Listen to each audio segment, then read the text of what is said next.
കൊടും വേനലിൽ ചുട്ടുപൊള്ളുന്ന നഗരത്തിലെത്തുന്നവർക്ക് വലിയൊരാശ്വാസമായി മാറിയിരിക്കുകയാണ് കുന്നംകുളം നഗരസഭയുടെ തണുത്ത സംഭാര വിതരണം.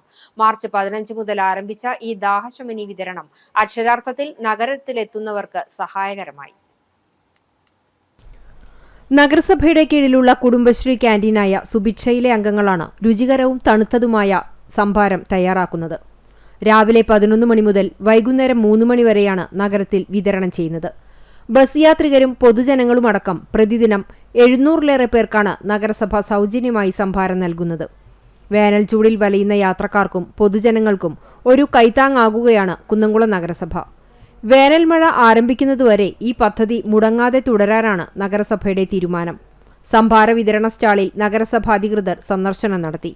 നഗരസഭാ chairperson Soumya Anilan, vice chairperson PG Jayaprakash, വികസനകാര്യ standing committee chairperson Pushpa John, ward കൗൺസിലർമാരായ രമ്യ രാജൻ, ദിലീപ് പുളിക്കൽ എന്നിവരാണ് നേരിട്ടെത്തി പ്രവർത്തനങ്ങൾ വിലയിരുത്തിയത്. വേനൽ ചൂടിനെ പ്രതിരോധിക്കാൻ നഗരസഭ നടത്തുന്ന ഈ മാതൃകാപരമായ പ്രവർത്തനത്തിന് മികച്ച പ്രതികരണമാണ് പൊതുജനങ്ങളിൽ നിന്നു ലഭിക്കുന്നത്.